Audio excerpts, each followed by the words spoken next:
Welcome on in to the Full Court Press. Jason Walker here with Eric Frandsen as we get going here on a Monday. Welcome to the weekday and the workday, everyone. Although it's almost the end of the workday. Yes, for some. For a lot, it's for close. Some, I've still got probably another 3 or 4 hours to go. There's some things that got to get done. So. A lot of, at least we're knocking on the door. Yeah, a lot of research analysis. Got Utah State basketball adding a new player. We will get into that pretty much immediately here on the Full Court Press here on 106.9 FM, 1390 AM The Fan, and streaming online at 1069thefan.com and on the 1069 The Fan mobile app, and streaming live on YouTube. You can find us. The channel is The Fan KLGN. You can check us out or search for the Full Court Press. We might have put out enough episodes that YouTube will actually pull up our show as opposed to somebody else's. But we'll see. Fingers crossed. Yeah, fingers crossed. You should be able to find the Full Court Press on YouTube or wherever you get your podcasts. You can listen to the podcast feed after the fact on 1069thefan.com or on the mobile app or pretty much wherever you get your podcasts. Some other stuff to go over today. Aggies in the NFL preseason rolled on through the weekend. High school football got to recap week 2. Some big games. Some of the Cache Valley teams finally taking some losses. Some teams still maintaining a winning record. Winning record, going 2-0. We'll get into that. We'll also have Pick 6 results and some UHSAA news. We don't get that a whole lot, but there's some interesting things coming down the line. Very interesting stuff. Yeah, yes. In relation to how they will determine classifications for 3A, 4A, 5A, so on and so forth. How they'll determine which programs, which schools fit into which classifications. So let's dive right into this, Eric, with the big news of the weekend for the Aggies in terms of at least basketball. Now, they did have their family fun day, but maybe the funner moment for Utah State fans was... Yeah, that thing happened. Yeah, that thing did happen. We did have a text on that. Maybe we'll get to it in a second. Yeah. But Dallin Hall, former BYU point guard, most recently at Virginia under Ryan Odom, that's where Dallin Hall played this last season, he committed to play for Utah State. That's the 15th player that the Aggies have signed, or at least receive a commitment from. So that should wrap up their roster, as the roster cap is at 15, and they don't have any exemptions to add anybody else. So Utah State, I know we've been talking about, are they going to add a wing? They were maybe trying to get Ben Schweiger, though he signs somewhere in Poland. There was a report that they were also going after Trey Holloman. I suddenly forget where he was playing last year. I didn't end up doing a ton of research on him. Trey Holloman? Yeah, Trey Holloman. Was he at Michigan State or NC State? I forget which. I think it was NC State. He spent time at both. Yeah, so I think most recently NC State. But yeah, and the talk was like, hey, they need to find a wing, like, because you got Braden Bowe, Kingston Tosu, those are kind of your two wings. Like everyone else that you could play there, like Mason Falslev, he did play some at the wing and small forward last year, but 6'3", maybe not the most ideal. So it's like, okay, go find someone who's 6'5", 6'6". Of course, those guys don't necessarily grow on trees for mid-major programs, but if you could get someone like that. But in the end, Utah State ends up taking advantage of Dallin Hall getting a 5th year. He's one of those class of 2022 players granted a 5th season. And he has, I know the Colorado and Ohio rulings have been temporarily stayed. So some players have lost eligibility, but Dallin Hall still retains his 5th year. If we go back to our conspiracy board that we haven't set up here, which players are eligible under which lawsuits, which injunctions, which states. Yeah, Dallin Hall still currently eligible as of right now. Things can change, but right now he is, it's his understanding that he's going to have a 5th year of collegiate athletics. He's choosing to play that final season at Utah State. And so as we talk about what kind of player Dallin Hall is, I mean, many Aggie fans will at least know his name since he spent 3 years at BYU. He also went to Fremont High School, so he's a Utah kid. But he's very much a point guard. He's a 6'4", 200-pound point guard. So he's a bit of a, in terms of his size, he's more akin to Drake Allen. Wouldn't say as athletic as Drake Allen ended up being, but in terms of his size And in a lot of way, his production is similar to Drake Allen, where Drake was never a high-scoring player, but was able to get a lot of assists, at least when he was at Utah State. Dallin Hall, you look at his production throughout his career. His highest scoring season was his sophomore season. It was BYU's first year in the Big 12. He averaged 9 points and 5.1 assists. Those are actually both career highs for a single season for him. And then as a junior, he kind of lost a bit of his role, actually lost his kind of starting job. He only started 10 games out of 32 appearances. And then he transferred to Virginia. Very likely would have been a backup last year for BYU because they brought in Rob Wright and had A.J. DeBonson there. Yep. So he goes to Virginia, and, well, he starts all 36 games for a Virginia team that turned out to be better than the one he left. Yeah. As a Virginia It turned out to be a really good season. Yeah, Virginia was a really solid team. Obviously, wasn't one of their top scorers. He was, 1, 2, 3, 4, 5, 6, the eighth leading scorer on the team. But if you look at impact metrics, I was looking at Evan Mia. He was among their top players in terms of impact, but not a scorer. So that's kind of the brief look at the kind of player that Dallin Hall is. He is not a scorer. He's not even necessarily the guy who's going to get you 7 or 8 assists, but he is out there playing good point guard minutes, scoring when you need him to, not much, but you need 2 or 3 buckets from him per game. And then also plays really good defense. His defensive metrics are also really good. Yeah, this is a guy, if you were just, if you're only scoreboard watching or box score watching, I should say, this is a guy who looks like his scoring has been declining every year. Looks like his assists are about the same, not to dramatically up or dramatically down. But when you actually watch the tape on him and see his experience and also consider the type of games that he's been involved with, then you recognize this is a really good asset for Utah State. Now, how does the rotation work with A.J. Bates and some of the other guys on the roster? I don't know. That's up to Ben Jacobson and his staff to figure out.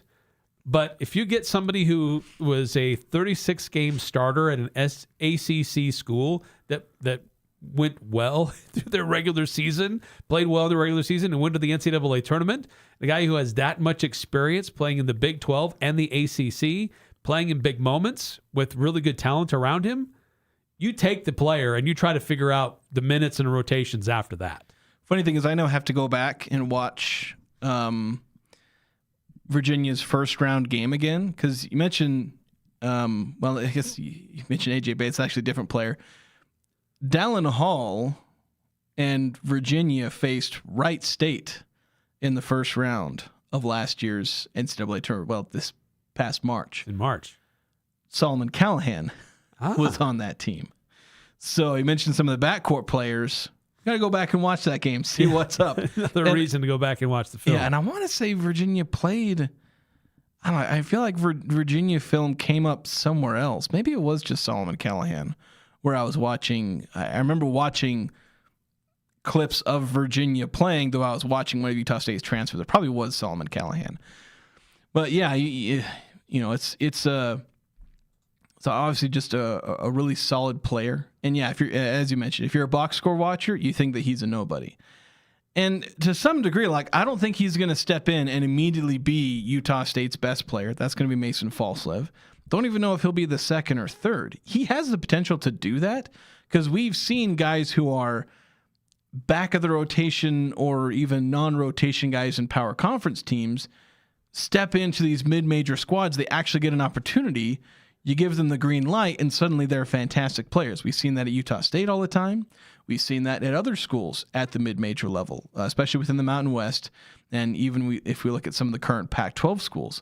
So Dallin Hall could step in and potentially be maybe the second leading scorer if he ends up doing that. I don't think he's necessarily much of a scorer, going after his own shot.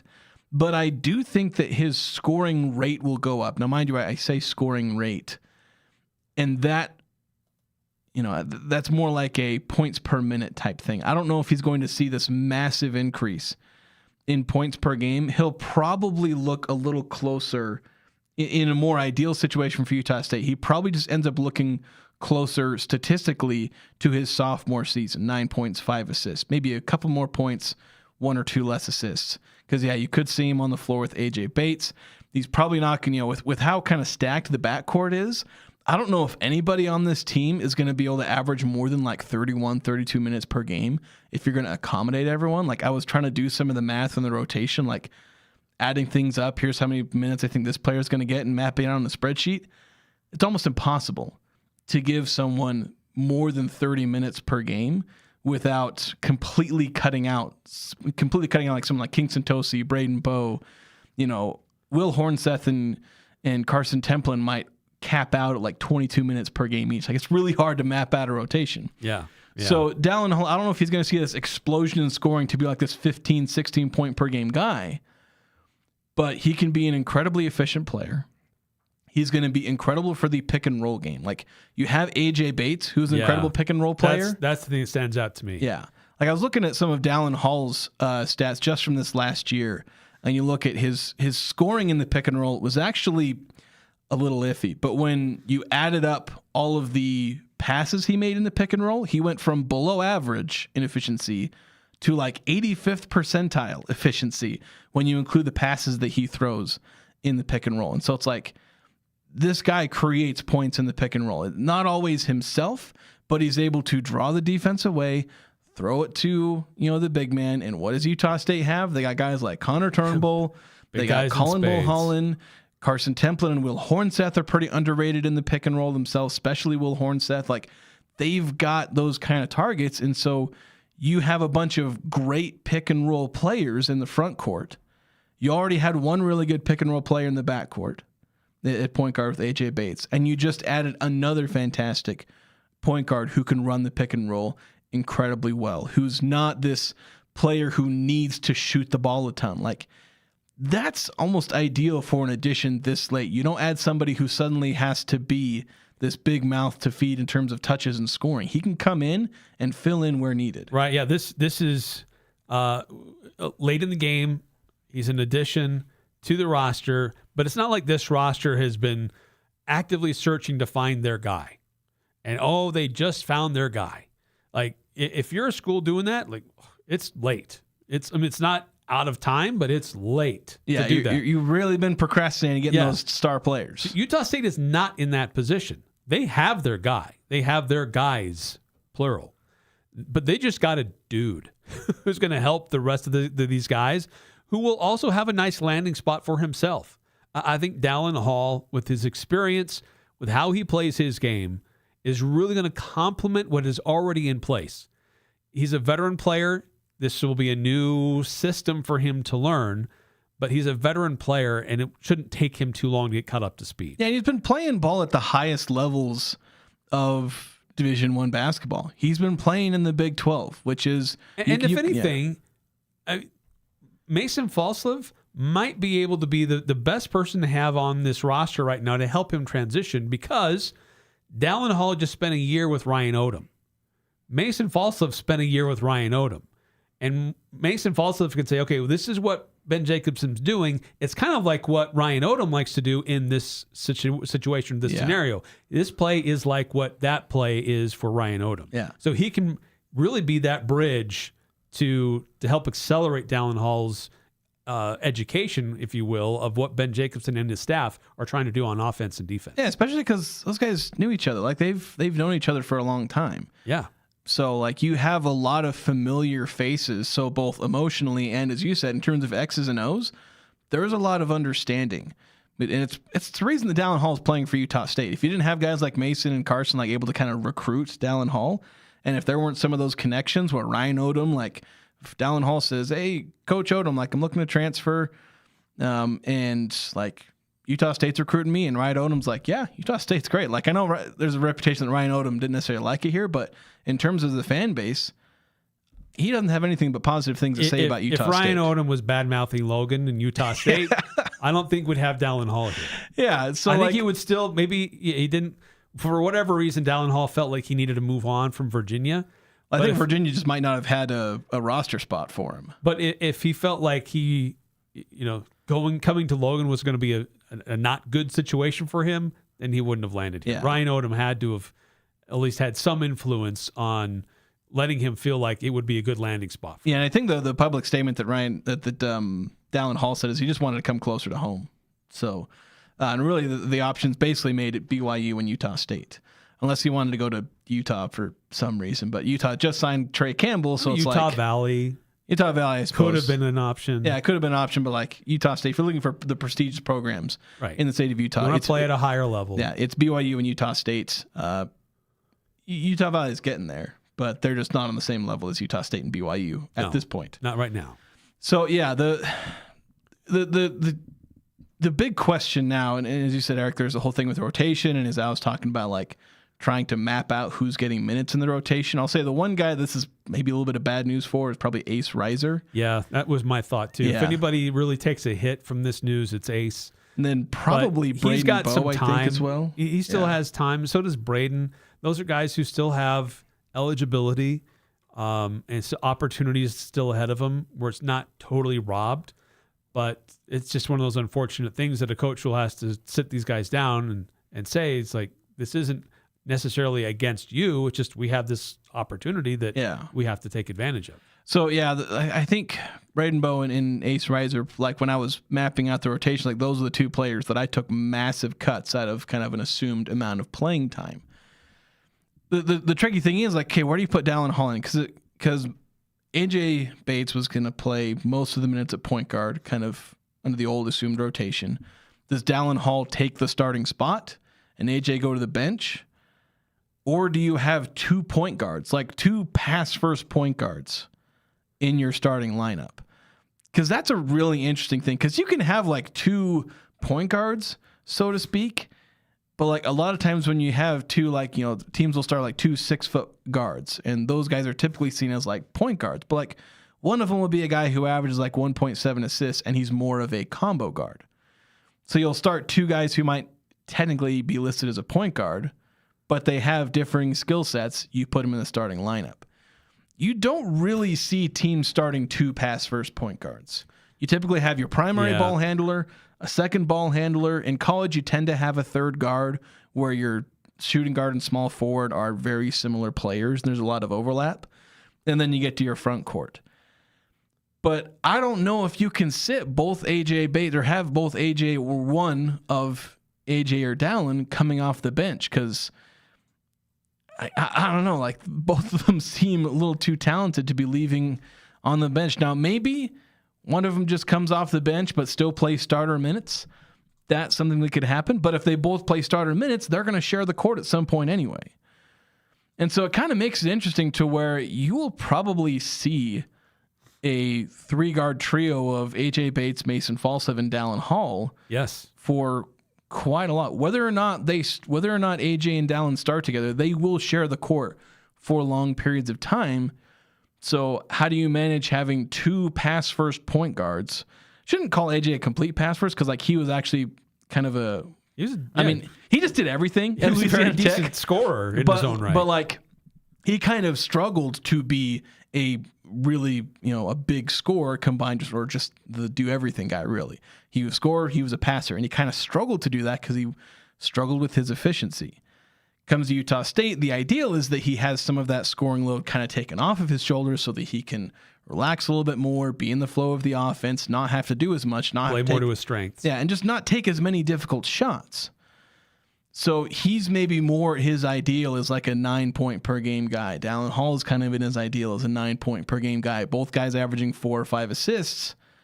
Then you got Mason Falslev, who was maybe going to transition into a bit more of a playmaker and passer, but if he's playing with AJ and Dallin on the court at the same time, you just have Mason running off ball stuff like he's been doing under Jared Calhoun and Danny Sprinkle and whatnot. No reason to get him more involved in playmaking. Right. If true. he's got, and I think that could be a strength for Mason, because he's been really good in terms of coming off screens, catch the ball, attack downhill, or shoot.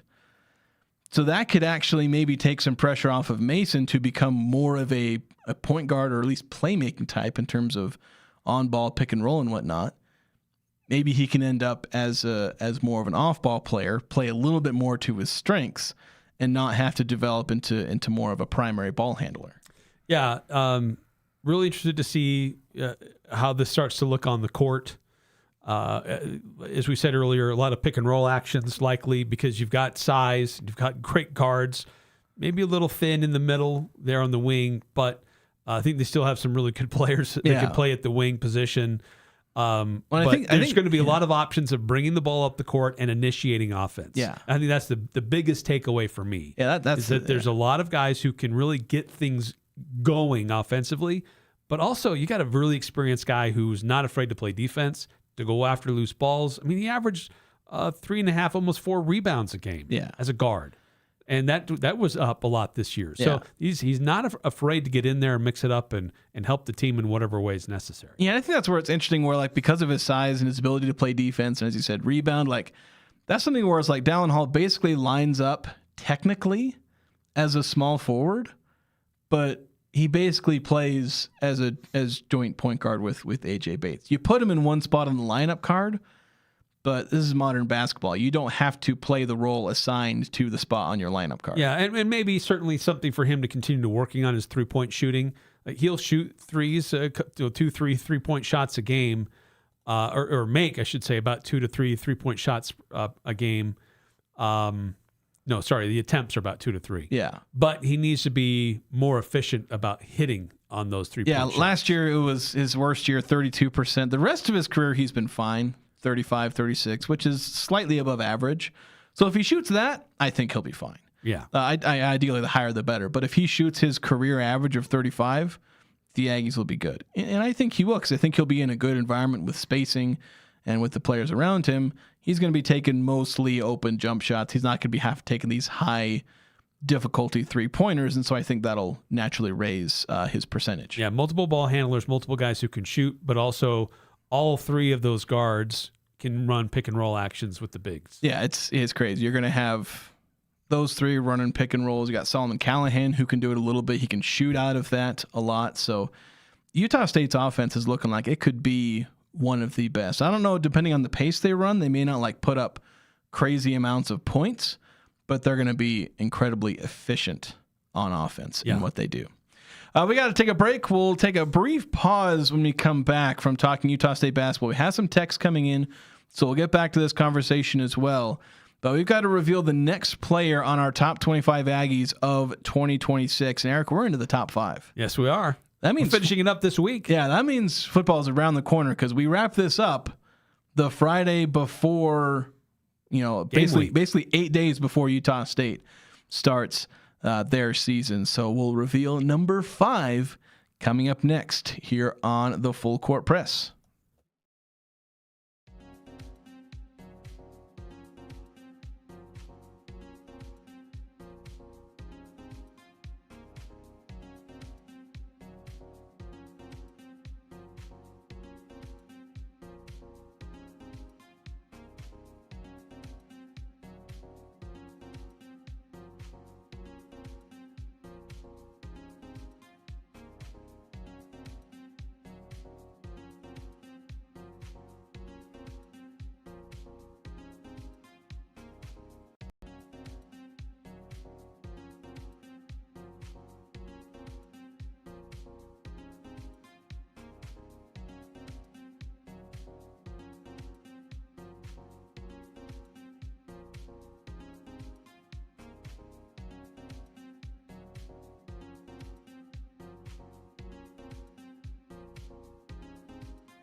Cache Valley's biggest garage sale is coming up this Saturday. Yes, August 29th from 8 a.m. to 3 p.m. It's going to be the Eccles Ice Center parking lot in North Logan, presented by DD Auto and Salvage. A lot of vendors will be there selling furniture, tools, collectibles, home goods. So if you're a student coming back to Cache Valley or just a family looking for great deals, come check it out at the Eccles Ice Center parking lot from 8 a.m. to 3 p.m. There is still time for you to get a booth if you'd like one. Get all the details at CacheValleyGarageSale.com. So we've got more Utah State basketball stuff to talk about. Dallin Hall committed to Utah State over the weekend. There's also another commit that came in like right at the top of the show, basically. High school commit for 2027, the 2027-2028 season. Yeah, basically 10 minutes before our show. So right when I'd stopped paying attention to all news just so I could finalize the show plans. But we've got to talk Utah State football. We are 1 week away from game week. So some things to we'll be getting more and more excited, more and more in depth on Utah State football as we get closer and closer to game week. But our next thing to do here as we prepare for Utah State football is reveal the number 5 player on our top 25 Aggies of 2026. We've had 25 of these players. We've made it through most of them, but there are 5 left. These are cream of the crop, best of the best for Utah State football. At least our predictions. Who we think will have the biggest impact. Although usually our top 5 is, we usually hit it on the top 5. Yeah. Everyone else, it's tricky sometimes. But here's number 5 on the top 25 Aggies of 2026.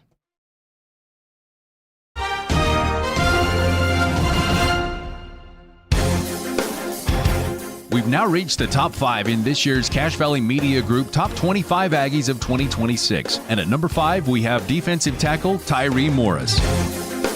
The 6'5", 305-pound defensive tackle transferred to Utah State last offseason from Lafayette and became the full-time starter on the interior defensive line. He started all 13 games he appeared in, playing 661 total snaps. Morris recorded 48 total tackles, including 5.5 tackles for loss and 4 sacks. Morris's size and versatility on the defensive line allows the Aggies to use him in multiple ways, including lining up across from the guards and tackles, forcing offenses to react to varied attacks and blitzes that defensive coordinator Nick Howell dials up for the unit.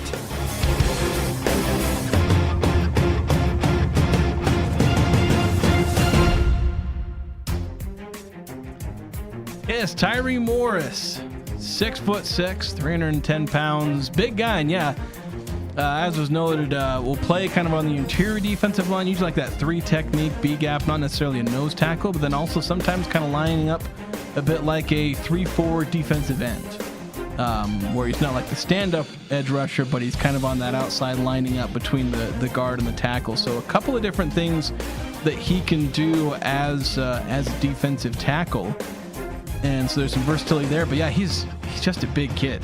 The guy's got to deal with. He is a big guy, and this is one of those players who got elevated from a lower division and came to Utah State, had a lot of opportunity to play at another division, we'll just have to call it a lower level, before coming to Utah State, and had experience, maybe not at this same level, but he had experience. He's worked on his technique. He improved as the season went on.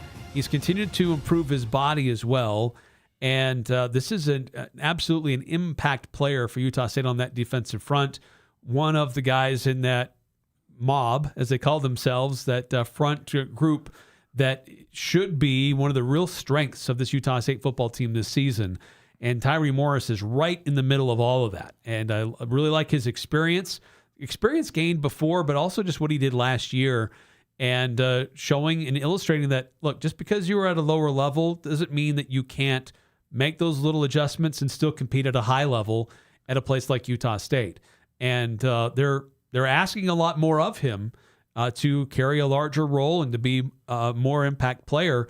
But he's up to the task. He's ready for it and excited for it.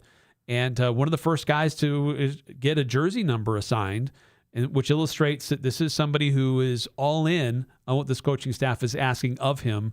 And I'm excited to see what he can do for that defense for Utah State. Yeah, I'm really excited to see what, not just Tyree Morris, but also Carson Tujay, because what we've seen with Utah State a lot is guys will show flashes of being a good, I'm going to hyperfixate on the defensive line. Guys that could be good edge rushers or good interior tackles. And so often they're either only here for like a year or two, or they're one and dones. We've seen that a lot with edge rushers. They don't spend enough time really becoming star players for Utah State. We've seen Paul Fitzgerald, Kean Sloan. I forget, there's a couple of guys who ended up going on to a couple of other edge rushers. And we've just seen these guys not spend more than 1 year at Utah State and more than 1 year under like the same coach. Like the last guy we've really had that spent most of his career at Utah State, really all, Halle Motuapuaka. And he was a really solid player, really solid impact guy on the interior defensive line. And now we got Carson Tujay playing as a freshman. We had Tyree Morris coming in, elevating from a lower level. They played their first year. They showed their flashes. At times, they weren't as great. At times, they were really solid. Now, with another year with the same defensive coordinator, same head coach, same system, some stability, we can see a little bit more out of these guys. And so, yeah, I just really looking forward to what we see from the interior defensive line, but in particular, Tyree Morris is I think he can be a really solid player. Yeah, number 5 on our list. And when we're in this range, everybody was on. Yeah. All these guys were on all the ballots. But he was a top 10 player by everybody who submitted a ballot, and for good reason, just because of his experience and his impact, and his size, and his ability to be in the system just one more year, as you said. Just what a benefit it is for him and Carson Tujay. But having that experience behind them and to be able to have an impact. As Utah State struggled to stop opposing teams earlier in the season, but they got better as the season went on. And he's one of those guys that learned from that and just builds upon that as he comes into this season. Yeah. Let's get to some of our text line as we finish up here. That's number 5 on our top 25 Aggies of 2026, Tyree Morris.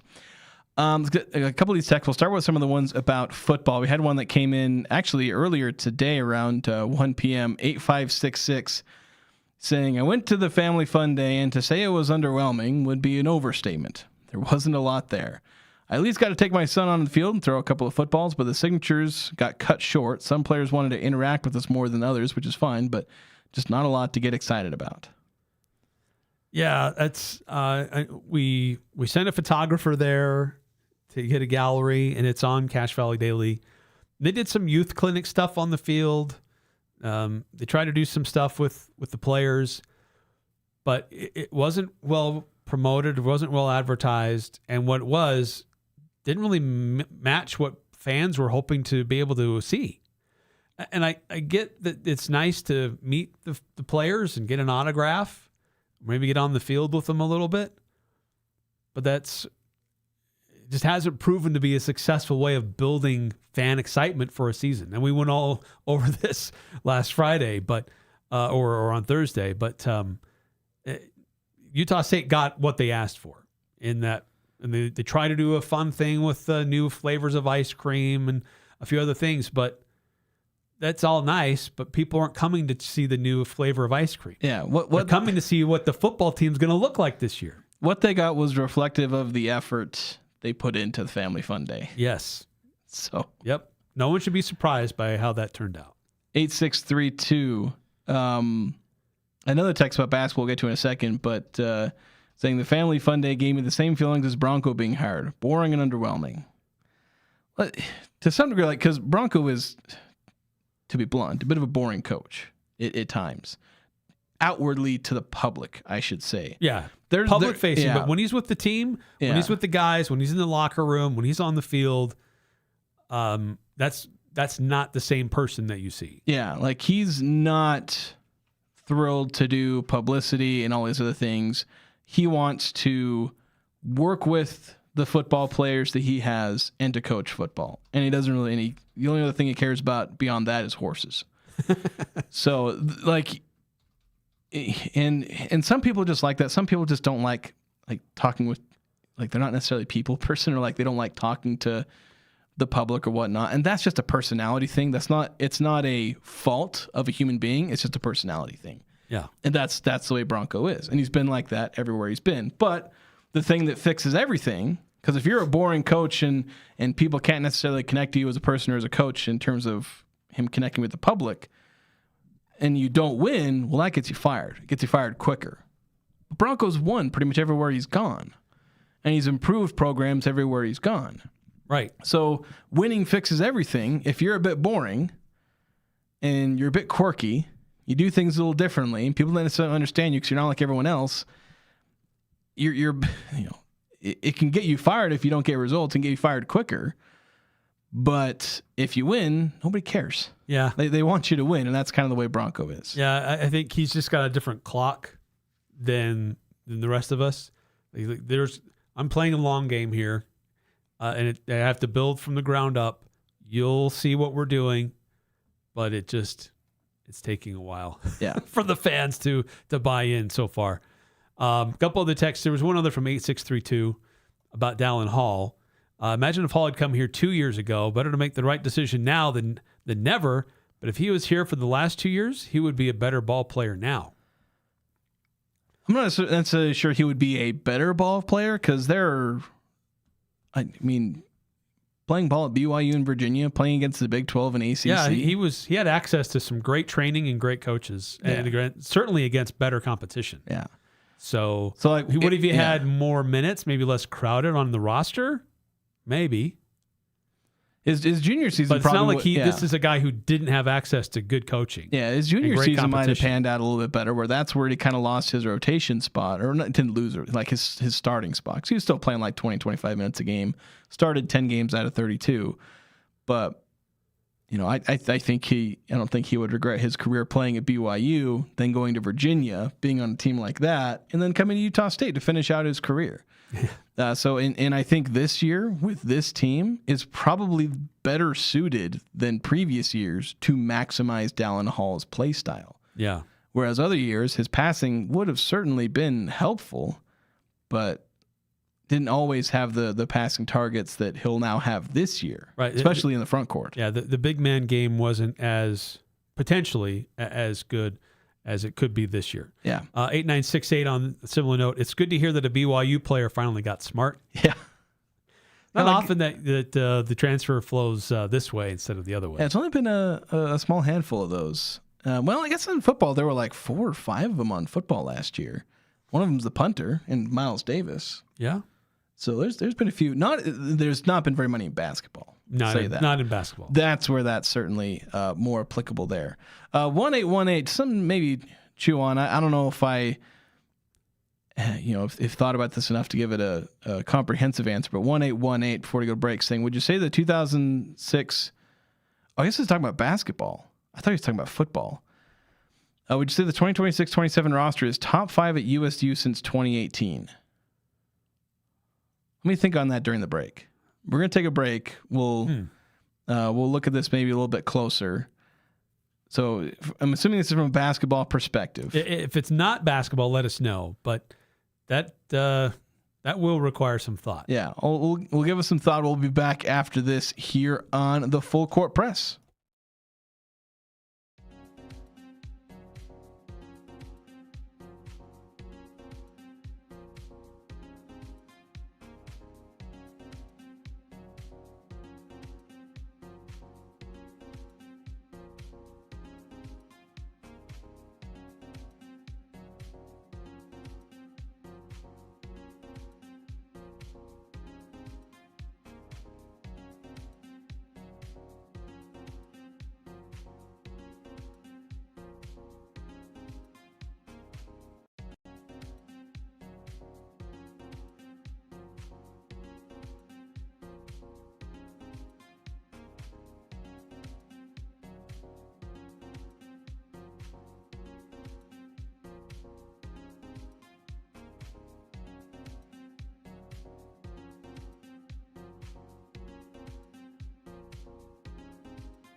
Welcome back to the Full Court Press. Had a couple of seconds to think about it. 1818's text. Would you say this year's basketball roster's top 5 at Utah State since 2018? Basically, the new golden age. Yeah. Or the Craig latest Smith forward. the latest golden age, I guess. And so I just went through, kind of didn't do anything with stats or anything, just kind of eyeballing it. Okay, what are the best rosters? And basically you have, I'm not going to rank these in any particular order, but I would say certainly in the top 5, your 2018, your first year of Sam Merrill and the Mishketa. The year after that, you had, older and theoretically better Sam Merrill and the Mishketa. Justin Bean came into the mix that year as well. Mm-hmm. And that's the one that beat the top 5 or top 10 San Diego State team. I would say Danny Sprinkle's squad is up there in terms of roster. Just, you had a guy like Great Osibor, Darius Brown, Ian Martinez, Mason Falslev. I think last year's Utah State team is certainly up there, where you have Mason and MJ, both of those players. And so it really just depends on, where do you rank this team? I would say definitive top 3, cannot move out of the top 5. They will be in there. It's 2018, 2019, and 2023. The first 2 Craig Smith years in Danny Sprinkle's year. So how does this year's roster compare to second year Ryan Odom? How does it compare to, I think was the last year of Craig Smith, or maybe the second year of Craig Smith? I guess there's 3 really good Craig Smith teams. How does it compare to first year of Jared Calhoun? How does it compare to second year of Jared? There's 3 or 4 teams that this year's roster would be competing with for the 4th and 5th spots, or at least not necessarily in order, but a 4th and 5th spot in that top 5. I'm not sure that I could say that right now. I want to see how these guys perform based on the expectations I'm setting. But in terms of the potential, it could be. But a lot of guys have to make improvements based on who they were last year and meet the potential that we're kind of setting for them. The biggest challenge is we know what those rosters ultimately achieved, and we don't know what this roster could achieve. So we're a little bit hamstrung there. But if you were to try to put yourself in the mindset of what that roster looked like before the season began, then is this going to be a top 5 roster?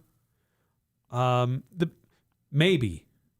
But I would put it at 5 right now, just because I'm not sure. Is this the best collection of big men Utah State's had in a while? It could be. It's the best since it should be. That's the biggest thing. It should be. But can they all stay healthy, and can they really perform? So it's definitely possible, but it's hard because we know what those other rosters did. Yeah, there's a lot that those teams did. And this year's Utah State team has done jack diddly squat. Yeah. Hey, I know we got another break coming up here, but I wanted to take a minute. Utah State Hall of Famer Dave Kragthorpe passed away on Sunday. He was 93 years old, led a very fruitful life, played here at Utah State, coached here, was an athletic director here, did stuff at Idaho State, took them to a national championship. And so coach under Lavelle Edwards for about a decade. Yes, returned back to Logan without official coaching duties, but helped serve to revive the Old Main Society, serve as somebody who could connect with alumni, former players, and really helped kind of bring back a lot of important fabric to Utah State. There were some touching messages on social media over the weekend from guys like Matt Wells, Tim Duryea, Grayson DeBose, a few others, former coaches who spent time at Utah State while Dave Kragthorpe was around, acting as a liaison and just someone you could turn to, who had a whole life of experience that you could lean on. And fun to see what Coach Wells said, that he never asked for his opinion, but whenever he asked, he was always willing to share. Yeah, so he never offered his opinion, but if you ask, he's like, well, since you asked. Yeah. But, and it is interesting. Utah State is going to play Idaho State for their season opener here in a week and a half time. And that should have been known as the Dave Kragthorpe Bowl anyway. Yeah. But this will take on a whole new meaning on September 5th.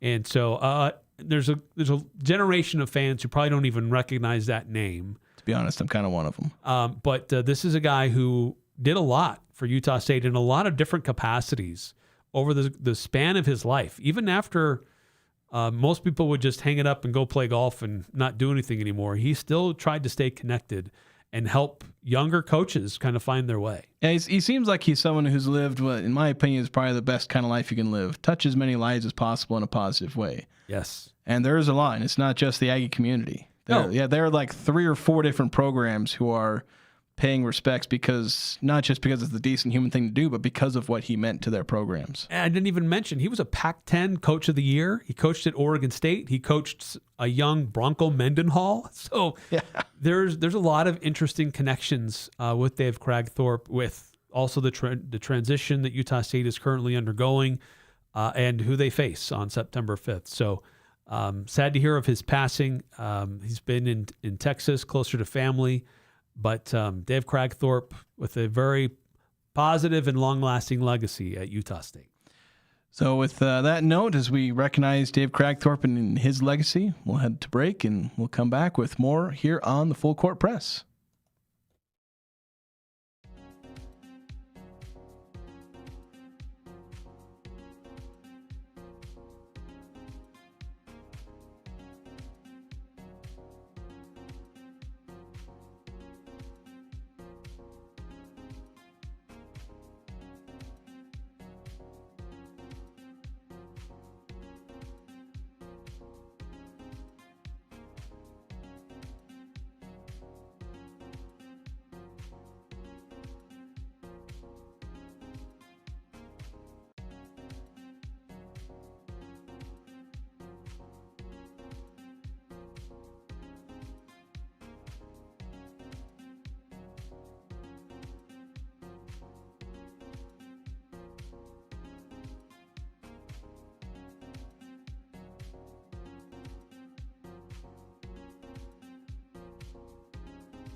Summer heat and winter cold, they're both things that we get in Cache Valley, and both of those things in the extremes are hard on your car battery. So have Napa Auto Parts do a free battery check. If it needs replacing, you get up to a $25 gift card with the purchase of a Napa Legend battery. You can also buy a Pack 100 amp jump starter for only $129 in the event that your battery dies suddenly, left your headlights on or whatever. You can also get a Carlisle 3.5-ton floor jacks. Those are only $199. All that and a whole lot more at your locally owned Napa Auto Parts locations. By the way, just the stuff about Dave Kragthorpe, Craig Hislop with some great resources, institutional knowledge, put together some stuff on Cache Valley Daily for those who want to know a little bit more about his life and his legacy for Utah State and athletics in general in this area. Yeah. So wanted to wrap up the first hour talking a little bit more football, as there were 2 Pac-12 teams that announced their starting quarterback for the upcoming season. There are several teams that were, they had a quarterback battle in fall camp. Oregon State, Washington State, Colorado State, and I believe Fresno State have all had quarterback battles. You had some teams that already settled theirs in the preseason. Utah State, Naaman McKay-Hills did. Boise State's got Madsen coming back and some others. But there were some active quarterback battles. One of them, there was a bit of a surprise how close of a battle it was. Another being settled with kind of an assumed winner. And that one being Washington State, where the FCS transfer Caden Pinnock was announced as the starting quarterback for the Cougars had a really good year at the FCS level last year, slinging the ball around. He's a bit on the smaller side. He's listed at 6 foot, but as we've seen in the Mountain West, there were some short quarterbacks, guys only 6 foot or less, or 5'9". less. For some guys like Mike Alejado, not necessarily an issue. So we'll see if he can kind of help revive. I know that Washington State hasn't been as much of a passing powerhouse in recent years, but we'll see if they can get back to that. Another quarterback battle. This one a little bit like, I think the Oregon State was like saying they were going to have a quarterback battle, but they were returning Malik Murphy, who was their starter last year. Well, he lost his starting job. Braden Atkinson, a transfer from Mercer, threw for like 3,600 yards, 34 touchdowns, and 11 interceptions last year at the FCS level. He comes up, takes on a Division I starter, and says, "This is my job now." Yeah, it wouldn't have been too hard. I mean, I don't mean to throw too much shade, but Oregon State won 2 games last year. And Malik Murphy's struggles were well known. Yeah. I thought he could maybe have a bounce back year. I was going back and looking at our quarterback rankings. I think I remember ranking him fairly low early on, but then in like my second draft that we put on the show, I think I ranked him at like 4 or 5, maybe even higher. I think I still put McKay Hillstead above him, but I thought because there were earlier seasons where he'd done better, but I guess he's just regressed to a point where they've got to go somewhere else. They're just not getting, Oregon State's not getting out of Malik Murphy what they want to get out of him, and so they're going somewhere else with Braden Atkinson, somebody who's proven to be, I know Murphy's, I think, a bit more of a runner, has that talent, if I remember, unless I'm mixing him up with somebody else, but Braden Atkinson can sling the ball around. He showed that at the FCS level, and that's something, if you're smart and you've got good arm, that's going to translate. Like, you don't need to have these big physical gifts to go from FCS to FBS. You just got to be smart, have a good enough arm, and be accurate. But he completed 65% of his passes last year. Dude's accurate. Yeah, you can get good training and good coaching at a lower level. You just need to get your speed. The speed is going to be one of the biggest differences in physicality. So we'll see how they adjust. Yeah. So we'll more next hour.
Welcome on back in to the Full Court Press. Jason Walker here with Eric Frandsen on 106.9 FM, 1390 AM The Fan.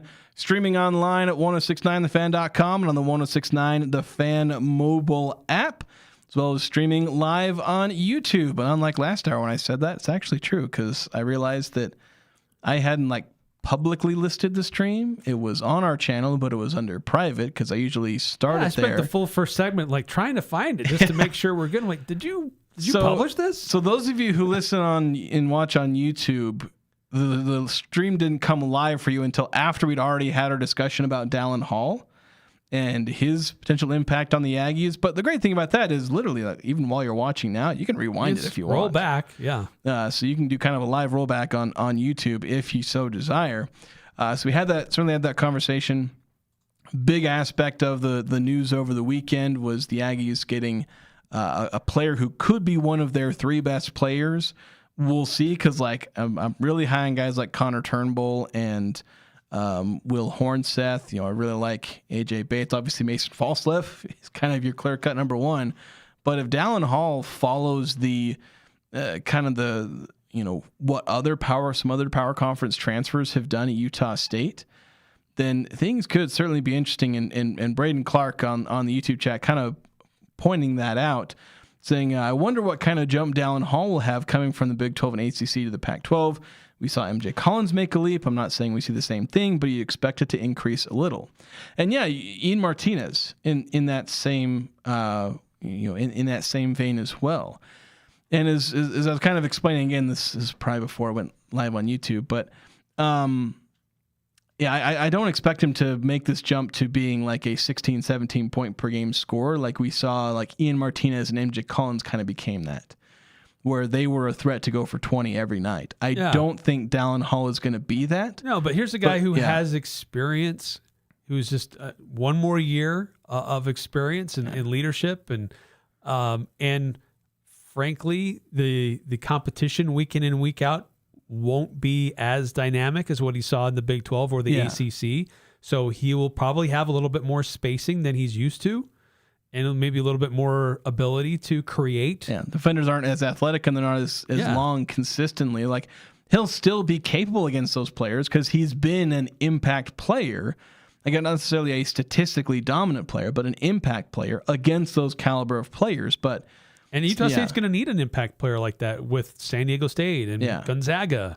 And so they could use another experienced, dynamic player, and that's what he is. Yeah, and so I think you'll see him remain that impact player in games against San Diego State and Gonzaga, where it's those are the caliber of opponents that you need a guy to come in and be great against.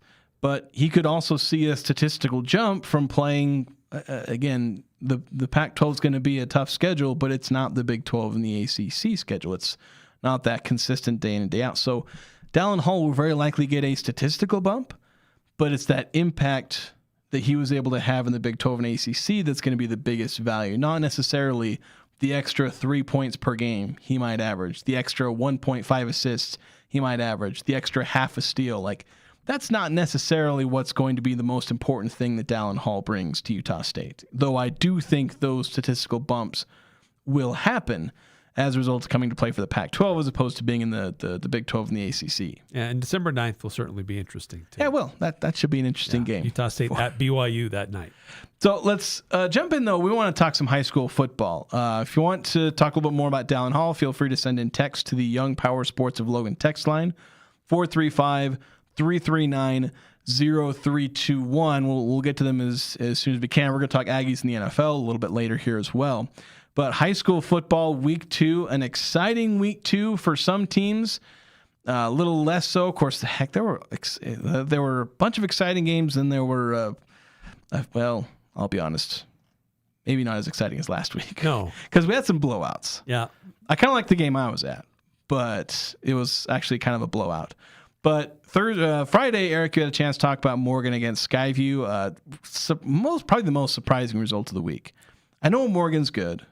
I know this isn't Skyview of not too bygone years where they were a really dominant team, but getting mercy ruled? Yeah, that really surprised me. That they just never got any kind of momentum. They couldn't find momentum, or if they got it, they couldn't hold on to it. Really surprised after a really solid outing, slugfest against Park City the week before, and it seemed like that effort disappeared. Yes, Morgan's a solid team, but Skyview should have been able to hold their own more so against Morgan than they did. That's a frustrating loss for the Bobcats. Yeah, frustrating, just, again, surprising. I don't think that's who Skyview is. And to be honest, seeing that, it kind of makes me scared because Logan's got to play Morgan later this year too. Though, speaking of Logan, they actually had a really solid outing this past Friday. They went up to Preston. They haven't had a home game yet. They've been on the road. They played Summit Academy at Juan Diego last week. They were at Preston, though, funnily enough, of all the road games Logan plays this year, I think Preston's the closest. The out-of-state game is the closest road game they have this year, I believe. It's a little closer than Ogden. Yeah. But yeah, Preston team that's had kind of its own struggles in recent years, but still Logan's really struggled in some cases. So I wasn't 100% sure what to expect. Preston, they were bringing in Carter Perry back because he was at Green Canyon last year as a junior, though he was at Preston as a sophomore. Big 6'2" quarterback, strong runner. He's got a solid arm as well. And so I was like, okay, is Logan going to be able to kind of replicate? They're a bit sloppy, but they gritted out a win against a solid Summit Academy team. What are they going to be able to do against Preston? Well, Preston, their first drive of the game, they get down into the red zone. Then a penalty backs them up. Logan gets an interception. Logan goes down and scores. Then Preston, their next two drives, so their first three drives of the game, Preston turned it over. Oof. And Logan scored touchdowns on all three, or on, I think, their first 4 or 5 drives. They had some really impressive. I have a few highlights because I want to show a few of them. Mason Birch, this first highlight here, as this was how Preston's first drive of the game ended. 4th down and about 13. They need to make the 23. Perry, straight drop back, looking long, and it's intercepted. Intercepted by Birch. There's a very enthusiastic assistant coach. Very kind guy, but he was very enthusiastic. We were sharing this because I'm surprised we're actually in a box. There's usually not enough room for us to be in a box. Preston, very accommodating for us. But yeah, Mason Birch with a great game on the ground. I think unofficially, I need to go see what the official stats are, but I had him at 96 rushing yards, but then had an impact on defense as well, including that interception. One of the biggest plays of the game was, just one of the biggest players of the game was Jace Pingree. I think unofficially it was like 240 something receiving yards, 2 receiving touchdowns, one of which was the Old Grist Mill bread and butter play of the game for KVNU. And here's what that looked like on our broadcast. Runs with 2 hands against his chest until he's tackled. Vivero quick throw finds Pingree, and he's got room to run. Just got to outrun the defense. They're trying to track him down across the 20, across the 10. He wins the full race. Touchdown, Grizzlies. 65 yards. Jace Pingree, I thought he was going to get caught because he's a fast guy, but there were a couple guys that had the right angle. And as you mentioned, I was saying, he's got to outrun the defense. Color guy, Josh Anderson, he's a little bit more experienced in football than me. He knew he was gone from the get-go. he's just too fast for anyone to catch him. And then Royce Sargent, that's another play I want to highlight. The young freshman, 3 receiving touchdowns on the season already. He's having a pretty good year so far. I got to make sure I have the right play queued up. But he had a 34-yard touchdown in this game. Another quick pass. Royce Sargent catches behind the line of scrimmage. Stiff arm. He's got room to run. He's going to go all the way. 34 yards. On his way for 6 points is Royce Sargent, the freshman. Royce Sargent, the freshman. There you go. That's amazing. Yeah, this Logan High offense is having a little bit of a resurgence, and you just hope that it continues, right? Sometimes in the non-region, there's some uncertainty, like how good is the team really based on your competition. But Logan High started to figure a few things out offensively last year, and you got some real key guys coming back. Of course, they played a lot of younger guys last year, but a lot of that experience coming back and making plays. And some newcomers too. Yeah, some newcomers too. So 9310 actually saying, have you interviewed Logan's head coach, Justin Hughey? A great local guy. Yeah, absolutely fantastic. I actually met him for the first time after this Preston game. I hadn't been able to meet him in person. Interviewed him on KVNU after the game, and then actually Coach Hughey was on KVNU this morning at 7:15. We've not interviewed him on this show, though, given they're naming the field after Coach Favero on Friday. We probably ought to have both of them on the show. Interesting. That would be awesome. That's going to be big, and it's going to be a game against Mountain Crest. That's your Valley game of the week there. Absolutely, yeah, big one. So, next game on the docket to go over. This is another not as interesting game. Springville just taking it to Green Canyon, 27-0. Just not as much on offense for Green Canyon. Yeah, kind of not to the same degree as Skyview, but because certainly Green Canyon played a team that's a higher level. Skyview played one that was a lower level, and the outcome was also weird and outsized. Yeah. But it's somewhat similar in the sense that both teams had physical, close-fought games in week 1, but struggled in week 2 to have the same momentum and the same level of success on offense, struggling to stop the opponent on defense. Green Canyon certainly closer in their game, but frustrating loss for the Wolves as they're going to have to turn things around and play another solid team in Pleasant Grove coming up this coming Friday. Yeah, things aren't necessarily getting easier for these teams, Skyview and Green Canyon. Next, probably the most exciting game of the week. Box Elder and Bear River. Great historic rivalry. Yeah, historic rivalry. I know, again, my color commentator, Josh Anderson, he went to Box Elder, so he had an eye on that score as it was going. And I tell you what, this game, you know how many lead changes there were in this game? I do not know. I counted 11 in a football game. Wow. 11 lead changes. I know the final score does not seem to indicate just how competitive the game was. They were trading touchdowns, field goals. There was a touchdown followed immediately by a kick return touchdown. Like, there was a lot of exciting stuff in this game for both sides. And at the start of the fourth quarter, Bear River led this one 34-30.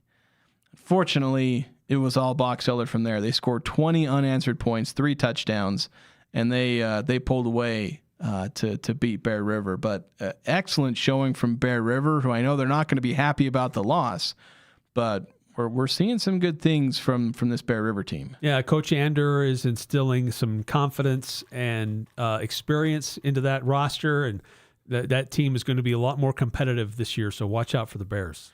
Another really impressive team to keep an eye on, Mountain Crest. They took on Wasatch. You know, there was a bit of a lightning delay. I was still able to pull a couple of video clips from this game. We had lightning delays. It started at Mountain Crest, and then it came to Ridgeline. I don't know if it made it all the way north to you guys, but it just seemed to keep progressively moving north.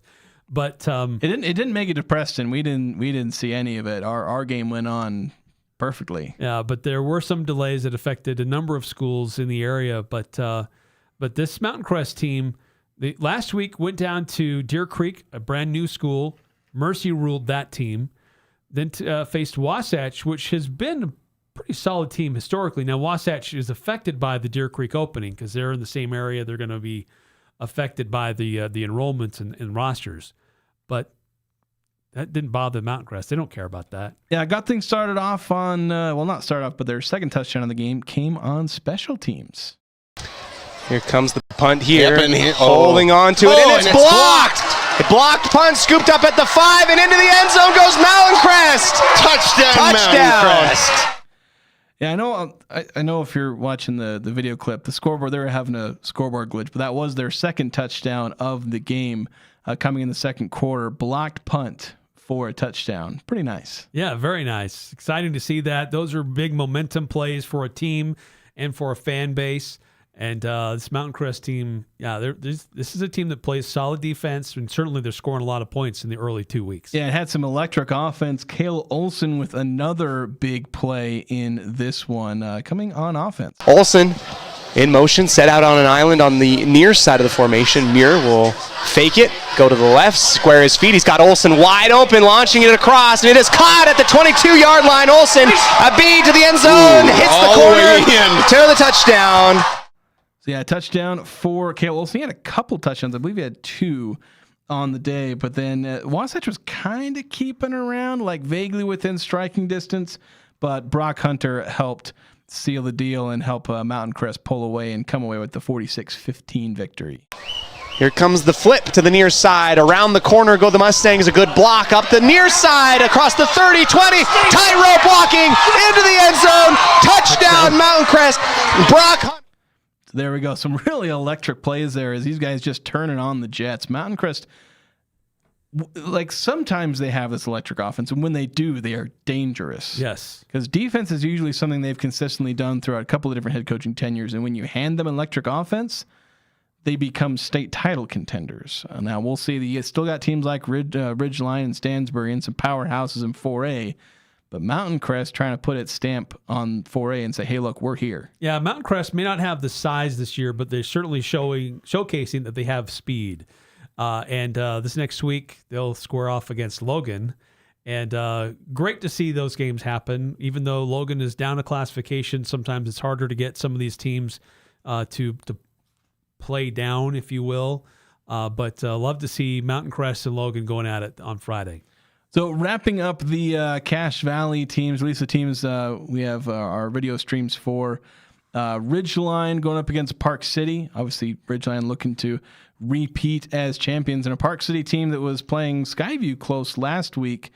And after the first quarter, it was 2-0 for Park City.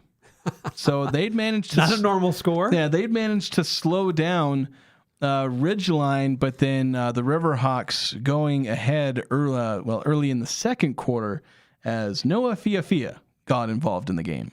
3rd and goal from the 3. Crew claps his hands. They give it to Fiafia, and this time he just tiptoes into the end zone. Touchdown, Ridgeline. So yeah, with the 2-point conversion, that put Ridgeline up 8-0. They went up 16-2. And Noah Fiafia, he had 4 rushing touchdowns in this game. Just absolutely monstrous production. Yeah, he's for a Noah workhorse. Fiafia. And here's one of his other 3 touchdowns, not including that first one that opened up the scoring for Ridgeline. In the shotgun again is Cox. Behind him is Fiafia. They give it to Noah coming left. He's got all sorts of room. To the 15, the 10. Scoots past everybody. Touchdown, Ridgeline. And that one, you look when you're watching the game, that was after Ridgeline got backed up, I think 5 or 10 yards on a penalty, and they just hand it off to Fiafia, and he runs in 25 yards for a touchdown. He picks it up anyway. You think you've caught a break, and then all of a sudden he's outrunning your defense, and then kind of dives through a couple of defensive backs, and he's off for a touchdown. Yeah, you're going to hear that call a lot this season. Noah Fiafia for a touchdown. Yeah, quite a few of those. You heard it 4 times on Friday, and it's going to happen more and more. Yeah, a couple other scores of note, just a couple other teams just to be aware of. Malad opening their season on Friday, losing to American Falls 24-7. West Side, dominant performance once again, 29-7 victory over Snake River. And a close one, Bear Lake beating Marsh Valley 32-29. So that's your high school football roundup for week 2. We're going to go ahead and take a break. When we come back, we've got a few texts coming in, so we'll get to those. We'll also get into our Aggies in the NFL. The NFL preseason rolls on as there are 9 different Utah State players on, and 8 of them played. One of them's just chilling. We'll talk about that next here on the Full Court Press.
Young Power Sports is where you can find Live Young Rentals. Jam out while you're cruising around on the latest toys, street bikes, side-by-sides, watercraft. Still great weather out there to get out on the water. Just because school's back doesn't mean you still can't get out and play. And it's cooling down slightly. Of course, part of it cooled down because we had a lightning storm. That was crazy. That weather was wild last night. It's funny because like the hail was like pounding against my door, and I had the bright idea to like open the door for half a second to like see what's going on. And the door about blew me into the wall. And I'm not a small person. The door pushed me back because the wind was pushing on it. Well, when it's nice weather and you want to get out and ride and play, contact. When it's not thunderstorming. Live Young Rentals, 435-755-7111. A couple more texts, or at least one more text, 9310, saying Coach Hughey was an assistant for the SU team that played the Aggies 6-3 several years ago. Oh. I did not know that. Interesting. I think I'd seen some of his history of where he'd been, but I'd forgotten that specific connection. But I've heard nothing but wonderful things, like coaches talking about how much they love being able to coach with him. And players certainly have nothing positive to say. Nate Butts, former Utah State coach, he moved on to an opportunity. He has a chance to go play, be an assistant coach with the college team. He has nothing but positive to say about Coach Hughey. So I think it's an interesting time for Logan High School sports as they try to become a little bit resurgent, particularly in football, but also in other sports as well. Yeah, where they're trying, because they've had success in some of these other sports while football's been down. But they're trying to get everything back up. Yeah, they've made the district has made investments to help athletics. They've got the new field house that used to be the old municipal. They've converted that into an indoor field house. They recently put in a solid, improved practice field.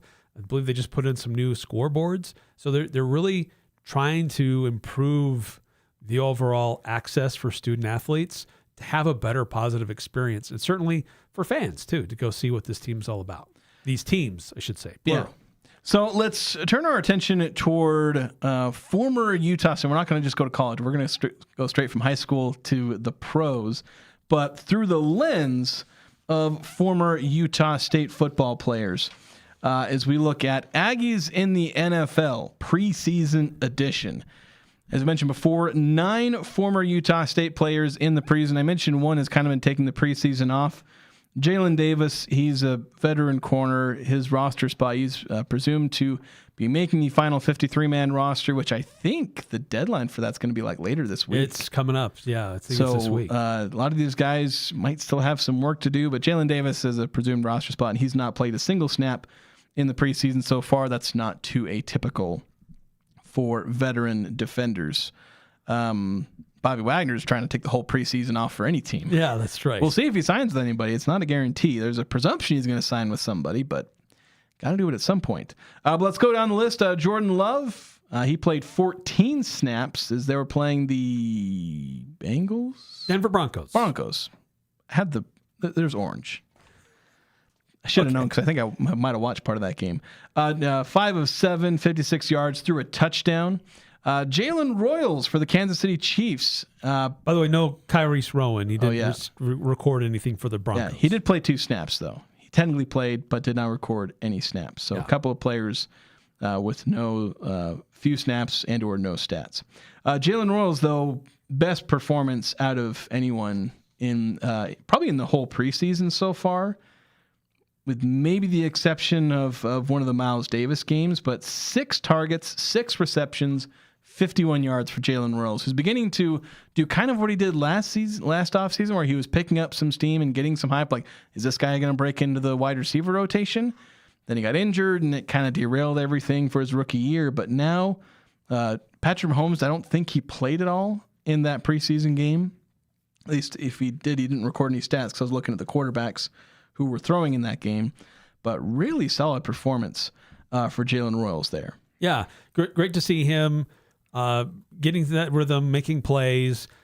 He was the top performing wide receiver of that game, and to see him gain some more confidence not just in himself, but just for the team getting confidence in him that they know they can include him and know that he's going to be a reliable target. Yeah, and a solid rhythm for him. Yeah. Noah Avenger, not many stats. He only had one tackle. It was a solo tackle, but he played 24 snaps. So he was in the game a decent amount. I think 7 or 8 of those were special team snaps, but was in the game playing. He only played 6 snaps in the preseason opener for the Chargers. So maybe they're at least giving him a chance to perform.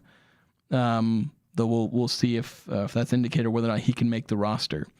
For the other Los Angeles team, the Rams, Wyatt Bowles, 84 snaps. He was basically out there all day. Yes. So, and looking at PFF for their grades, I don't have much else reference to how well you played on offense without watching the game. Yeah. But they seem to like his performance even better than his game 1 performance where he played 29 snaps. So was in there for most of the offensive possessions, and then I believe all of their basically PAT and field goal.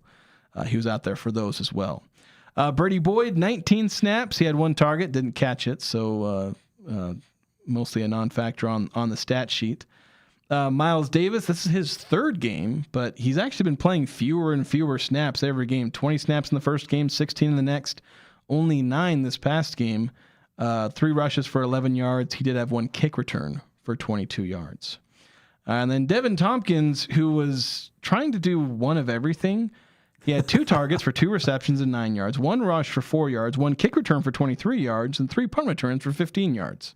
He's an all-purpose machine. He did everything except throw the ball. And get a tackle, I guess. Maybe I should have checked, see if he got a tackle. Got any tackles on special teams? Something like that. So, yeah, Devin Tompkins is a bit of a do-it-all player. So we'll see if the Raiders keep him around as potentially a returner, because he's been doing that in all of these preseason games. He has 4 kick returns and 4 punt returns so far between these 2 preseason games that he's appeared in. Yeah, so solid work for him. It looks like he's got a roster spot, maybe more like on special teams initially, but he's showing that he's versatile. And if you got a player who goes down, then you need a versatile guy who can step in and help out. And Devin Tompkins can do that. Yeah, so we'll keep an eye on these guys. Yeah, as you know, basically we'll do our Aggies in the NFL recap either on Friday or probably more likely on Monday, where we've been doing these, where all the preseason games happen. We'll look at who made roster spots. Maybe some of these guys make practice roster spots or practice squad spots. Yeah.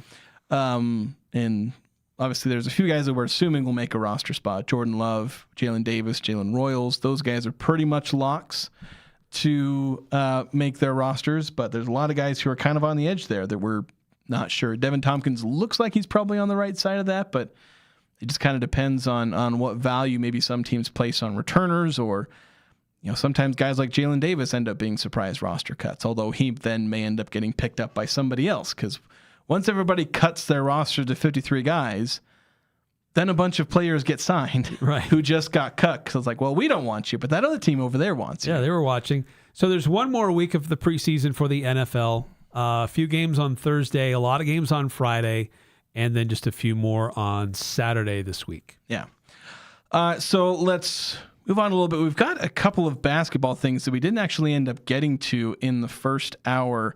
2603 actually texting and saying, did you guys already talk about Dallin Hall for USU men's basketball? If so, please recap your thoughts quick. Yeah, we led with that in the first hour, and certainly a huge get for Utah State men's basketball. This is a guy who played for 3 seasons at BYU, transferred to Virginia, played with Ryan Odom, familiar name at Virginia, had a successful season there with their squad, and put his name in the transfer portal last week with some of these new rulings that have come down, and put a do not contact order and said that he wanted to come somewhere closer to home. Yeah, he wanted to come closer to home, which limited it to about 3 or 4 schools at most. And then, over the weekend, posts on social media that he's committed to Utah State. So instantly, Utah State gets an experienced 6'4" point guard who is really good in the pick and roll, who is very experienced, has benefited from good coaching in the Big 12 and the ACC, and has been on teams that perform at a high level. And he gets to bring that experience and knowledge and physicality to Utah State. And was there a specific space on the roster for that specific position? Maybe not.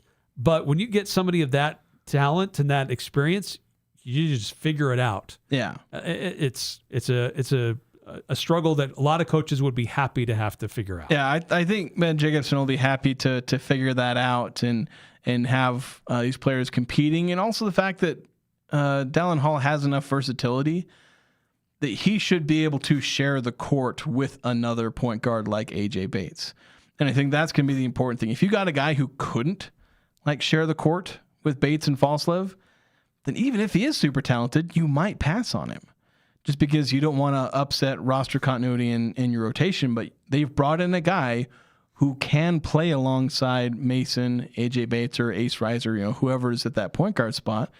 And you can also just stagger their minutes a little bit. They are going to have to share the court at some point, but we know that when they do share the court, they will be able to play with each other and just make the team better as a whole. So yeah, when you have a guy who can check enough of those boxes, maybe he wasn't the exact person that you sculpted in your dreams for that final roster spot, but he checks a lot of those boxes that you really wanted from that. You usually can't get a player of Dallin Hall's caliber with your final roster spot. Yeah, this late in the game. Finding a guy who could be a top 3 player on your roster with your last roster spot, that doesn't happen. I mean, it kind of might happen a little bit this year because of what's going on with eligibility. Yeah. But that's usually not the kind of thing you're able to pull off. And the Aggies have been able to pull off getting a guy who is a 4-year starter, and he spent the last 3 years starting at the Big 12 and ACC level. Normally the guys they bring in from the ACC and Big 12 are the guys who have 100 minutes the entire season. Right. Just, minor roles, struggled to break through into the rotation, looking for an opportunity to showcase what they can do. In this case, there's volumes of film and experiences that this guy has already showcased that Utah State now gets to play with. And 260 threw with a bit of a follow-up here. What do you project the starting 5 is now? That's the hard thing because it's Mason's going to start. That's the only one I'm 100% certain on. I would give a hunch that Dallin Hall would start based on his experience. Then after that, it kind of gets a little bit tricky. Maybe not so much for the big guys, but the big guys is also tricky. It's because there's a lot of depth there, and it could be any number of. There's 2 guys. Players per front court position who I think could start. So yeah, I think Mason and Dallin are as close as you're going to get to 100%. Mason's 100% going to start. Dallin Hall like 95%. And then AJ Bates, and I'll have some written stuff on this a little bit later, some roster breakdown stuff on Cache Valley Daily, but I think AJ and Dallin could start together. Whether or not they will, I don't know. I think they're going to play a lot of minutes together. What the exact starting lineup is, well, it may depend on the opponent. Do they want to go big? Yeah. Do they want length? So is this Kingston Tosi? Yeah. Is he that third guy? It also depends if Ben Jacobson is kind of like Jared Calhoun, where it's a set it and forget it starting 5. And his changes to the lineups are just what he does with his substitution patterns. Like, look, these are the 5 starters, and we're just going to throw them out there, start the game, and then if there are changes we need to make, we do, Yeah, and we've seen a lot of times where your starting 5 is not your closing 5. Yeah, so it's like I think that's where that's the biggest thing where it could change. Like, does Kingston Tosi end up playing a lot of minutes at the 3, or does Braden Bowe? Like, I think one of those 2 players. I don't know if there's enough room with Dallin Hall committing. I don't know if both of those guys are going to be or heavy minutes guys. Solomon, you're Solomon Callahan, I think will still get a lot of minutes. He's got a little more experience, unless one of Braden Bowe or Kingston Tosi play ahead of him. I'm not certain that will happen, but my assumption is you're going to see Mason and Dallin, probably AJ also in that starting 5. If he's not in the starting 5, then it's probably because Ben Jacobson just wants to start Bowe or Kingston at the 3. And then at power forward and center, it's either Carson or Will. Yeah, Carson Templin or Will Hornseth. Yeah, and take your pick. And then at center, it's probably Connor Turnbull, but Colin Mulholland's in the running. So if you put a gun to my head and said, what's the starting 5? I'd say AJ, Mason, Dallin, Connor Turnbull, and you might have to shoot me in the head because I can't figure out the power forward, but I'd probably say Carson at the 4. But let's put it this way: the 5-on-5 in practice should look awesome. Yeah, you've got 2 really solid lineups that you can try out there. Before we go to break, I I think we mentioned we were going to talk about this in the first hour. Will Powers? Yeah, Will Powers. Yeah, this broke just before we started. This came on the air. Will Powers is a commit to Utah State men's basketball for next season. He's in high school, but this is a 6'4" guard and combo guard, and had interest from a lot of notable programs. I wrote down all the schools. At least I didn't scroll like all the way through his social media feed, but he had posts saying he had offers from Belmont, Illinois State, St. Louis, Wyoming, Bradley, Colorado State, Kansas State, like some Pac-12 schools, Mountain West schools, some really decent schools out in the Midwest, and obviously a power conference program with Kansas State. So, yeah, kid had some offers. I don't know a whole lot about him. The news broke before the show, so and he wasn't on my radar as the guy the Aggies were after. I probably should have because he posted about it, but I'll have to look into more a little bit later. But yeah, this will be a commit for next year, the 2027-28 season. But yeah, 6'5" wing. That's, if you can get a player of that caliber, those are usually some really important, versatile players that you can play on the wing. Yeah, absolutely. Yeah, so let's do this. Let's take a timeout here on the Full Court Press. When we come back, talking about high school sports, there's the UHSAA issued some new guidelines about how they will look at reclassifying schools for the upcoming 2027 and 2028 academic years. They do this reevaluation every 2 seasons, every 2 years. And so we're coming into that cycle where they start to look at that again. But there are some notable differences this year that they've put together in their guidelines to determine which schools go where in classifications, which could have some impact here in our neck of the woods as well. So we'll talk about that next here on the Full Court Press.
So, Eric, I went golfing the other day, and I made the mistake of golfing in the outdoors because I about melted. Although I did have the best 9-hole round of my life. Oh. So that was actually pretty nice. Wow. But I would have actually enjoyed it more if I just went to Birdie's Golf Lounge. Well, it's probably because you went there before that it helped your game. That's true. They probably did help my game. I shot a 41 in a 9-hole round, which that may not sound good to some people, but for me, it was absolutely fantastic. But yeah, they got a swing AI coach system using the Unicore iXO2 launch monitors. Got 2 additional cameras for superior analysis. And if you're actually good at golf, then all those cameras just capture the magnificence of your game, like for Eric here. They got over 2,000 courses available, created using LiDAR for the most realistic mapping. And they got leagues and competitions with national and local prizes, and they're setting up some of those leagues right now. So head on over to Birdie's Golf Lounge, 650 North, 870 West in Logan. Utah High School Activities Association issued a memo that they are going to start their reclassification process this fall. And what they'll do is they'll look at what is your student population of your sophomores and juniors, like I believe it's at the end of October. And that kind of sets your student population number that kind of serves as a baseline. And that used to be like pretty much what they would go off of. If you were close on like moving up or moving down, then schools could kind of like make a case like we feel like we're better suited in this classification or moving up with this one or moving down. And so there would be some discussion. They do some public feedback like this is what we're proposing. Now's your time to give us feedback on that. And that's generally how it's worked over the last long time that they've done this. And they've tried to take into consideration geography, but they're changing this for this upcoming cycle, and they're going to use what's called a composite realignment index. And so they're looking at three things, and one of them is enrollment. What is your student population? But they're also going to consider socioeconomic status and competitive performance. So if you're a school that you may have a population that says, well, you should be 5A or you should be 4A. But if you struggle to compete, and if you're in maybe a poorer area that the resources just aren't the same, then it doesn't make sense to put you among the other schools that are just going to beat up on you all the time. This is kind of what we saw with Logan High, to be frank, with the last round, is that population-wise, they were within the same classification as student population. They're among the highest in 4A if you put them in 4A. Skyview, Green Canyon, Ridgeline, Mountain Crest, Bear River. If you just went off of population, they absolutely should have stayed in Region 11 in 4A. But their administration made an appeal that our socioeconomic status and our competitive balance isn't on the same level as these other schools. We think we'll be better suited in 3A. We recognize we're going to have greater travel, but we think that offsets the competitive nature of having our schools compete at a different level. So we saw this work last go-around, though they didn't have this specific criteria, but that's basically what happened to Logan High. Well, that's what's been like. Ogden is kind of in that same position where they're another one where like they have really high enrollment. I think Logan and Ogden, have the highest enrollment of everyone in 3A. It's equivalent to a lot of 4A schools, but there are realities with both schools where they're kind of hemmed in by all these, all the more expensive suburbs around them. And suburbs, yeah, but suburbs. Yeah, suburbs where there's a little bit more money there with because that's where the growth is. The money's always where the growth is, and the inner city always just kind of gets left behind after a while. And it's not like Logan and Ogden are ghettos, but like there's just kind of a reality with those, and it's harder for them to have youth development because of socioeconomic status. That affects participation, and that affects performance and whatnot. So that's something where it's nice they're trying to recognize that. I don't know if they'll be perfect at it, but it's nice to see the UHSA at least trying some of that innovation. But one thing I would also like to recommend to the UHSAA, a graphic designer.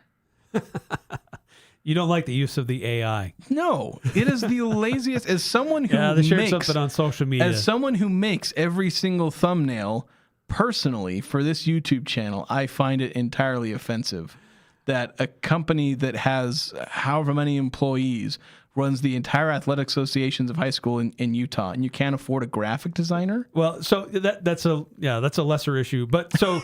They're going to be looking at the school populations based on October, and then they have their first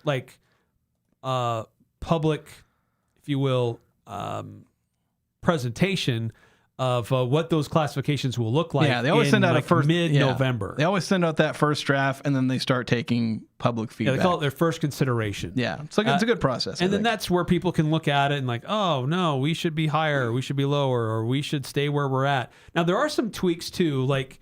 If you were a school that classified for 5A, but the new population brings you down, but you're still really competitive, then you can say, well, look, based on our competitive nature, like we don't have the same population, but our schools compete. Like we have success, so we want to stay. So that's one of those considerations. And they'll also look at you could be a different classification for football and what's different from everything else that you do in sports. Because there are some times where you might have a really great football program, but everything else may be on a different level. Or it could be vice versa. Maybe you have great success in everything else, but football, it's not quite there. Yeah. So that can bring it down a little bit. So there's some different things that they're looking at to factor in classifications. Now, it'll be interesting to watch for Logan. Bear River could be another one, though there's been a lot of population growth in Tremonton and Garland. But I think the one to watch is Ridgeline. They're basically they're approaching 5A status. They're gonna. I think these kind of considerations for them, socioeconomic status and competitiveness, at least in football, they're basically a shoe-in. Like now, whether or not that ends up being the final decision, because I know geography though is another factor. Geography, like that's something on appeal though. Like that they will appeal because the initial consideration isn't going to. I don't think it's going to put. I mean, that's kind of in there like for the regions, but for the classifications. Ridgeline will be in 5A, at least in the first consideration. I can just about pencil that, maybe pen it in. Whether or not they stay there after appeals and whatnot, I don't know if they will stay there. But if these are the factors they're putting in there, Ridgeline's going to get put in 5A in those, at least that first draft. Yeah, and maybe that's something that they'd like. Maybe they want to. I don't think they want to go to 5A. I think they want to stay in 4A. Better schools. Box Elder's not that far away. That'd be the closest rival. But then you'd have to go down to the Ogden area to pick up a couple other schools. Westfield, which used to be here in this region. So it's not like it's too far afield for the 5A if Ridgeline was in a 5A football classification. Yeah. But those are some of the things that are going to be examined with this new way of looking at what they call it, their CSI or whatever, CRI or fancy acronyms. CRI, the Composite Realignment Index, which they'll be using this fall. Yeah. So there's kind of a quick summary on what UHSAA is trying to do to try and refine just kind of the classifications, bring competitive balance. That's one of their goals, is for competitive balance. See if they can fix recruiting issues, because not that Utah is unique in having schools they recruit, but no. Oh, and they've also set, like, for this classification, we need a minimum number of schools. Yeah. And so that may also play a little bit of a factor of who gets moved up or down to meet those minimum numbers. Yeah, I'm not sold that like there probably should be a minimum, but like it's at 21 schools for like each. We're like for 4A, 5A, and 6A. For 4A, 5A, 6A. Once you get to the smaller classifications, it's at least 8. They're getting a bit smaller, but it's I don't know. I think it'll probably work just because there's probably enough schools anyway for 4, 5A, and 6A. I guess for 3A, I know we used to have 12 teams in 4A or something like that, or was it 16? No, for a while there it was. Yeah, was it 12? It was just whatever was here in this region and whatever was in Southern Utah. It was Cache Valley and St. George. Those were your two regions. We got to take a break though. We got Pick 6 results coming up next. By the way, 0366 saying mini golf, bro. I was mentioning my golfing. Did I say it was mini golf? I went real golfing. Real golfing on Saturday. Real golfing, and I actually played not too bad for once. So, but we'll talk about Pick 6. We'll talk about other things that happened over the weekend. Next, how we were properly predicted what would happen this last weekend. Yes, definitely we're 100% accurate on everything. So we'll reveal that next here on the Full Court Press.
Welcome back to the Full Court Press as we look to wrap things up. Although, actually, we had a chat on YouTube we didn't get to.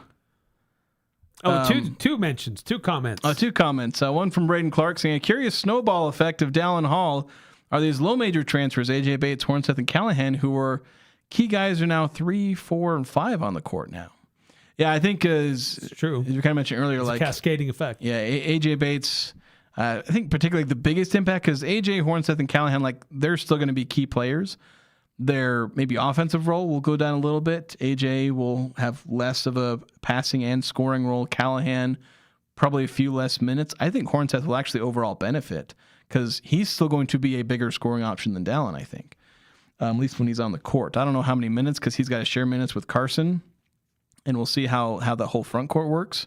But Ace Reiser and I think Braden Bowe, maybe even Kingston Tosley, depending if Dallin Hall ends up taking minutes at like small forward. If he doesn't take, like if he takes most of his minutes from Solomon Callahan, AJ Bates, and Ace Reiser, like that's a possibility. Like it's not assumed that he's just going to line up at small forward and take minutes there. Yeah. So it'll be interesting to see. And then Stockton Wright, 5292. I told you Dallin Hall was a lock last week, and you didn't believe me. I'm the new insider. Source me. I am the captain now. Yes. Thank you for the insight there, Stockton White. Yes. Thanks for the heads up there. So let's get to our pick 6 results. So I guess we should have Stockton on the pick 6. Maybe he'd do better than us predicting things that happened over the weekend. So let's start with the lines that I set. Who would have the higher finish at Virginia International Raceway? IMSA was there last week. The number 1 BMW or the number 4 Chevy. I took the Chevy, you took the BMW, and the BMW didn't win. They took 5th, but the Chevy took 7th. So BMW finished higher. Okay. Combined rushes or receptions, for Miles Davis, Devin Tompkins, Brady Boyd, and Jalen Royals. That's the line at 10.5. You took the over, I took the under. They all combined for 12. Ooh. And then Philly minus 1.5 over New England on Saturday. We both took Philly. Help thou mine unbelief. The Patriots pulled off a 24-21 win. A thrilling game, all things considered. It was preseason, but thrilling win. So you're up 2-0 as we go into the lines you set. Devin Tompkins, all-purpose yards. You set the line at 30.5. I took the over. You took the under. He had 51 all-purpose yards. So 2-1 for you now. Pete Crow Armstrong combined hits, bases on balls, and stolen bases in the 3-game series against who was the Mariners, right? Yes. Over under 6.5. We both took the over. He had 7 combined of all those. That was close. So narrowly hits the over thanks to the 1 stolen base he had. And then so it's 3-2. I got to make this last line here. Max Verstappen, his finish at Zandvoort over the weekend. You set the line at 3.5. Max Verstappen DNF'd on like the first lap. Yeah, he struggled. Yeah. So I took the under. You took the over, which means you get that line. Oh, let's go. So Eric wins. Sorry, Max. 4-2. Max's suffering helped you. The tiebreaker, I believe I would have got it because it was laps under caution in the Freedom 250. You took the over, but the under hit. There were surprisingly fewer cautions in that one, even though they had this really weird bump right before one of the big turns.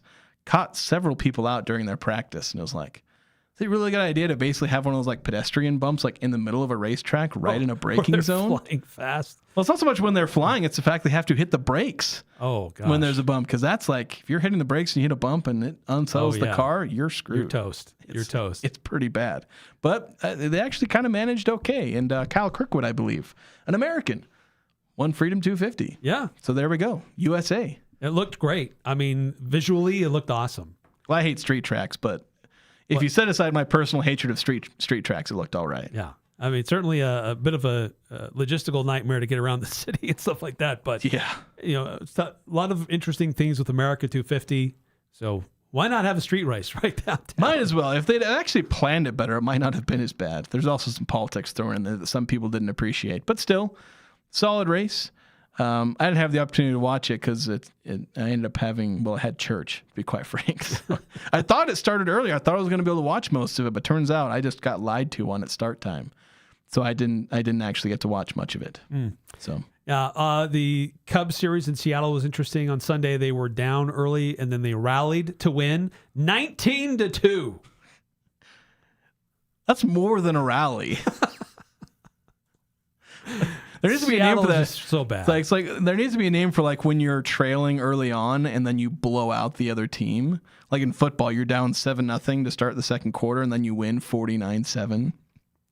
Or trailing early in a baseball game when you win 19-2. I know. We need to have a word for that phenomenon. Yeah, Cubs rally makes it a totally different idea of how that game played out. Can we call it a blowout rally? Like we need to come up with some fun name for that when that kind of thing happens. But anyway, that's going to do it for us today. Thank you so much for watching on YouTube or listening on The Fan. We'll be back at it tomorrow with more Utah State and local sports talk here on 106.9 FM, 1390 AM The Fan, as well as streaming live on YouTube.